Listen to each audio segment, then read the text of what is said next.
I thought I'd make another video because the sun's probably blinding me. Hi YouTube, I thought I'd make another video because I'm trying to keep up with this YouTube thing. Maybe I might actually try, give it a go. I say this every start of every video, but it's a good outlet, so I'm going to try. In this video I'm going to talk to you about my epilepsy story.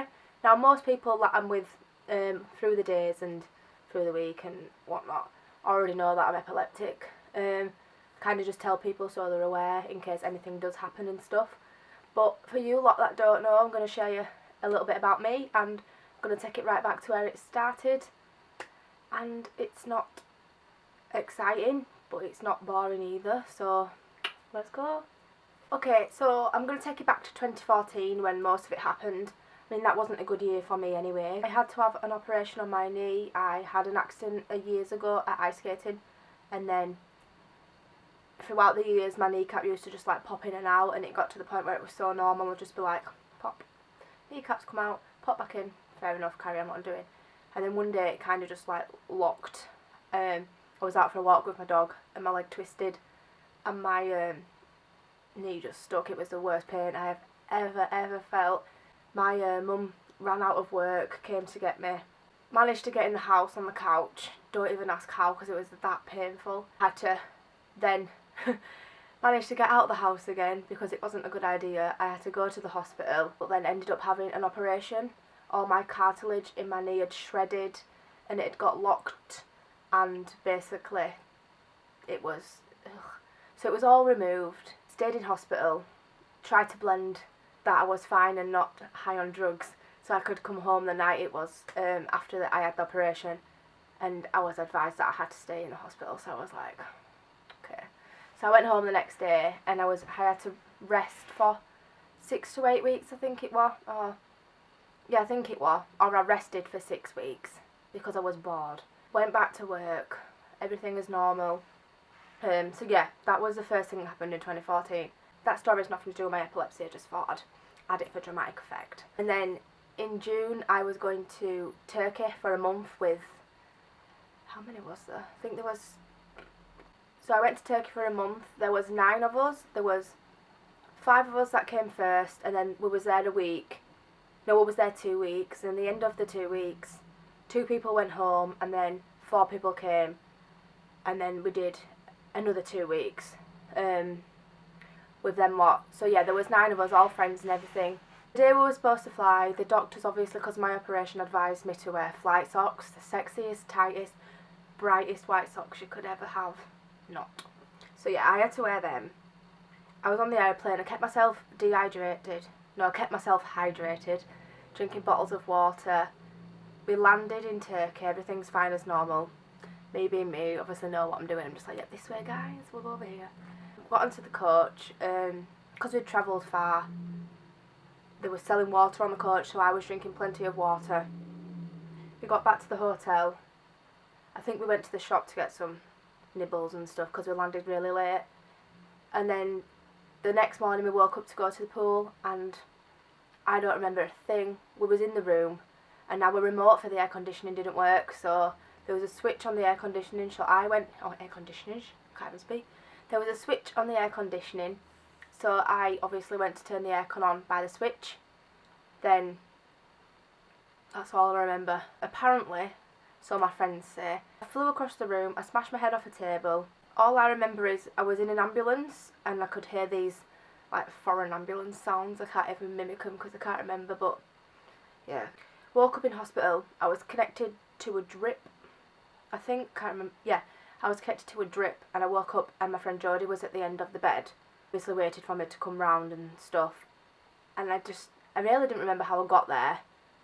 Proper confused, dazed. Yeah, pretty much. I can't even remember how long I was in there. I don't think I stayed overnight. I don't even know what time it was. But yeah, anyway. So that was that. I paid £50 in the hospital. They put it down to being dehydrated when I knew I wasn't, because I'd never drunk so much water in my life. I mean, I live off tea, but I drank so much water that I knew I wasn't dehydrated at all. So they gave me some tablets for dizziness, so I had to go pick them up from the pharmacy, and then it was pretty much forgotten about. I did the full month in Turkey, everything fine, just got on with it, had a brilliant time, filmed the whole thing, absolutely loved it. Then I got home, everything's fine till about October time. I was in Turkey from June till July, and then come October time, my mum told me I had another fit, and I just don't remember anything again. Apparently I was wedged between my bed and my wall, like with my head tucked under and my bum in the air, like, I don't know, don't remember a thing. So yeah, don't remember a thing. Came round, I was in between my mum's legs, and there was a paramedic in my room, and I was like, what's going on? Mum said I've had a fit, and then it's so hard to deal with, because obviously you can't control what's happening, but you don't want to admit to yourself that anything's wrong. You come round, you just like, I'm fine, you know, what you're doing here, you know, because you can't control your own mind and stuff. To me, I feel like it's degrading a little bit, because I'm just like not in control of my own actions, and yeah, to me it feels quite degrading. So I went to the hospital, again, in an ambulance. The hospital from my house was about 15 minutes away, but it felt like 5 seconds. They put it down to epilepsy after speaking to the nurses and doctors, I think. I can't remember. Mum dealt with it all. So yeah, I ended up having tests. They put it down to epilepsy. I had scans. I had an MRI scan. Had to lay there for what was like the longest. I think it was half an hour ever. Not allowed to move. Didn't want to fall asleep in case I died. Didn't want to open my eyes because I didn't ask the doctors if I could whilst I was in the machine. So I didn't want to open my eyes in case if there was any lights it blinded me. So I was like this. And I didn't want to fall asleep, so it was the hardest like time I'd ever spent in I've never been in an MRI booth. They're all the horrible full length ones. Just everything's surrounded by massive muffs so you don't go deaf, and your head's in a cage and it's like and that's the worst impression ever, but it's horrible. Had them scans, and then they gave me some medication. There was lamotrigine and lamictal, and I was only on 50. I think it was 50 a day. Now anyway, I'm on 250 a day now. Throughout the year, throughout 2015, it just got worse and worse. I tend to drift a lot now. I find it really degrading, like I've said. I feel stupid, and I can find myself forgetting things, don't remember things. Like people will be like, oh, remind me to do this, or don't let me forget this. And then I forget, so I'm not good at keeping things. Can't explain it. I'd be good at keeping secrets because I don't remember if you tell me or not. Do you know what I mean? I feel like I'm half the person I used to be. Sorry, I keep looking at viewfinder. I feel like I'm half the person that I was. I want to be a travel photographer, so I want to travel the world. I want to document the whole thing, film, photograph it. That is just my dream to do. And I'm 22, I'm 23 this year, but my mum is like, she mothers me now, especially with everything that's gone on, to the point where I'm just like, leave me alone. But she worries about me, which is, you know, it's bound to happen. She's my mum, so that's what she's there for. But if I don't admit it to myself, certain things, then it's forgotten about, just let it go. But my mum has a go at me for not telling her when I have funny moments and all this jazz. And a lot of people are like, oh, you work in a place where it's full of flashing lights and UV rays and all this lot, not UV rays, UV lights and stuff. And a lot of people need to understand that some like forms and cases of epilepsy aren't necessarily photosensitive. I mean, with me, I haven't had a fit since October 2014 because obviously the medication's doing what it's supposed to do. But there is slight side effects of it. And then I feel like I'm slightly going deaf. I mean, I'll listen to people and I'll look right at them, and sometimes I have to like proper concentrate to the point where I'm like, what? And then they can repeat themselves so much and I still don't get it, and I find it embarrassing. I'm just like, okay, like, yeah, just laugh it off or something, and they could just say anything and I'd just be like, okay, because I feel like an idiot for having to ask so many times like, what you're saying.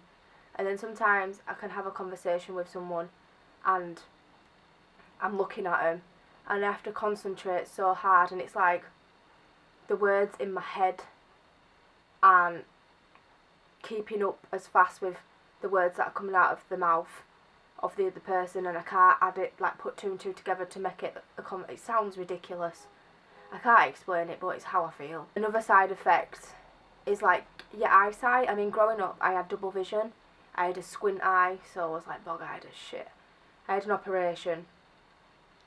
Wore glasses till I was about 9, maybe younger, 8, 9, and then I didn't need them anymore basically. Not worn them since. Then part of the side effects of this epilepsy is blurred vision. Like now I have more blurred vision, so sometimes I can't concentrate on things and like that. To try to concentrate, I can't see. The sun seems to like sit here on my eyes, so like if it's shining, it's like, it feels like there's, well, sometimes it feels like there's a pain in my head here anyway, which weighs me down. So yeah, I used to wear glasses, and then now I have to wear glasses again, which I think's to do with the epilepsy as well. I think since the tablets, so yeah, now I get to like wear these, which I feel like because I wore them for so long, because I had diplopia, which is double vision. I feel like now I kind of have a slight bit of diplopia again, because I don't know, like, because I can't focus on things. Like sometimes, as a dyslexic person would see letters and stuff on a piece of paper, I feel like sometimes I can't concentrate on a book or something to that extent where I'm like staring at it for ages because it's not adding up in my mind. Other side effects are tiredness and weakness. I can't blame all the side effects on, like, all my life on the side effects, but ever since the medication I've found that side effects like weakness. I feel like I am weak. I feel like I'm incapable of doing a lot of things that I knew, and I know I can do. I kind of don't see a point to any of it. You're not supposed to let the epilepsy win, and it's not like, oh my god, she's not life-threatening, but some days I find it hard. I mean, it'd be hard for anyone. I know a few people that have epilepsy now, who have more fits than me, so obviously it's a more severe case than me, but it doesn't mean mine's like any less of a matter, like, because obviously it does affect my daily life and stuff. I'm not allowed to drive. I have to be fit free for over a year, but with the absences that I get, I tend to just drift off, and it looks like I'm genuinely just in a daydream, but I'm blank, I'm not there. I find myself, what's the word, withdrawn from certain situations. I'm like there, and I'm listening, but it like goes over my head, and I find it like, I feel like I'm being really rude to everyone, but it's just something I've got to put up with now. But it does annoy me, because I like to, you know, if someone's having like a social, like, I'm not too withdrawn, so where I'm like a recluse, I do go out and I do socialise. I just feel like in some situations I'm just a bit like, I take a back seat, whereas I used to be like the life of the party. I'd be always popping jokes, I'd be the one to do the stupid stuff to make people laugh and all this lot, and now I just sit back, and a lot of people are like, say, oh, you're always moody, or, you know, you look bored. I'm not, like, I genuinely just can't help it. I don't mean to. It's something like I have to live with, basically. It does get annoying. Some days more so than others. Recently went to see my epilepsy doctor, and I just skim over the top of some things, because I know if I don't admit to them, nothing's going to get sorted, but I don't want to, because I feel like the more medication I have to take, the more real it gets, and then it's it's never ending. I don't know, some situations just kind of be like, just stay quiet, because I can't bother. I mean, it doesn't affect me every day, but it's there. Like, some days I'll forget to take my tablets. I mean, I have 2 alarms on my phone, morning and night, to take the tablets, but sometimes I just switch it off. But like, yeah, in 5 minutes when I go downstairs, like after I've got ready, I'll go take my tablet, and then half an hour later I've left the door and I've realised I haven't taken my tablets, and I'm like, I knew I needed to take them, so why did you not do it? It's just frustrating, basically. So there you go, that's a little more of an insight to my life. Very exciting. If you have any comments, write down below or just message me and I'll reply to you. And thanks for watching. Please give it a thumbs up and I'll see you next time I make a video. Bye!